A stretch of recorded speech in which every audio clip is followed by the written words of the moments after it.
আমি জানি এই রিকভারি কেসটি তাদের সবারই ভালো লাগবে যারা রাস্তার অসহায় প্রাণীদের খাবার দেন, ভালোবাসেন এবং আগলে রেখেছেন, এবং যাদের নিজেদের সন্তান আছে। তাই ভিডিওটি সম্পূর্ণ দেখার অনুরোধ রইল। বিগত 3 মাসেরও বেশি ধরে এই মা কুকুরটির ট্রিটমেন্ট আমরা করছি। সিউড়ি পুলিশ লাইনের কাছ থেকে আমরা খবর পাই একটি মা কুকুর ফুল বডি প্যারালাইসিস অবস্থায় পড়ে আছে। ঘটনাস্থলে গিয়ে দেখা যায় তার নিপলের অংশে কোনো কারণে পুঁজ হয়েছে এবং গোটা শরীর শুকিয়ে কাঠ হয়ে গিয়েছে, ফুল বডি প্যারালিসিস হয়ে গিয়েছে, সে দাঁড়াতেও পারছে না। আর তার থেকেও করুণ দশা তার 2টি বাচ্চার, গলা ফুলে আছে, তারা খাবার খেতে পারছে না এবং অপুষ্ট। সত্যি বলছি, প্রথম যেদিন ওর ট্রিটমেন্ট করতে গিয়েছিলাম আমরা আশা করিনি মা বাচ্চাদেরকে আমরা বাঁচাতে পারবো। মায়ের কন্ডিশনও খুব খারাপ ছিল, বাচ্চাগুলির কন্ডিশন আরও বেশি খারাপ ছিল। চোখ দিয়ে জল বেরিয়ে গিয়েছিল ওদের অবস্থা দেখে। খিদে কিন্তু ওরা খেতে পারছে না, কারণ মায়ের শরীরে জোর নেই এবং তার নিপলেও দুধ নেই। আর বাচ্চাগুলির গলা ফুলে আছে, তাদের মুখের সামনে খাবার দেওয়ার মতো কেউ ছিল না।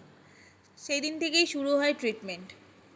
নিউবর্ন পাপিদের যে ফর্মুলা হয় সেগুলি ওদের খাওয়ানো শুরু করি এবং ঠান্ডা লাগার মেডিসিন শুরু হয় বাচ্চা দুটির, এবং মা কুকুরটির শুরু হয় স্যালাইন। দীর্ঘদিনের চেষ্টায় মা কুকুরটি যেদিন প্রথম 4 পায়ে দাঁড়ায়, সত্যি বলছি এত খুশি লেগেছিল। বাচ্চা দুটির কন্ডিশনও আগের থেকে অনেক বেটার ছিল, খুব সুন্দরভাবে তারাও বেড়ে উঠছিল। কিন্তু দুঃখের বিষয়, একদিন সকালে স্যালাইন করতে গিয়ে দেখলাম বড় বাচ্চাটিকে অন্য কোনো কুকুরে টুকরো টুকরো করে দিয়েছে। খুব কেঁদেছিলাম সেদিন, আসলে কষ্ট হয়েছিল। তো ছোট থেকেই ওদেরকে আগলে আগলে বড় করছিলাম, আশাও জেগেছিল যে বড় হয়ে উঠবে, যেহেতু মৃত্যুর মুখ থেকে ফিরে এসেছিল।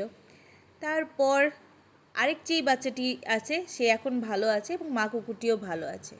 আমরা ভেবে রেখেছি মা কুকুরটি যেহেতু এখন শারীরিকভাবে দুর্বল, তাই এখন ওর অপারেশন করানো যাবে না, তবে শারীরিকভাবে সম্পূর্ণ স্বাভাবিক হলে ওকে আমরা স্টেরিলাইজ করিয়ে দেব। বাচ্চাটির চোখটা একটু সাদা হয়ে গিয়েছে, তাই ওর এখনও ট্রিটমেন্ট চলছে। আশা করব তাড়াতাড়ি যেন সুস্থ হয়ে ওঠে। ধন্যবাদ আপনার।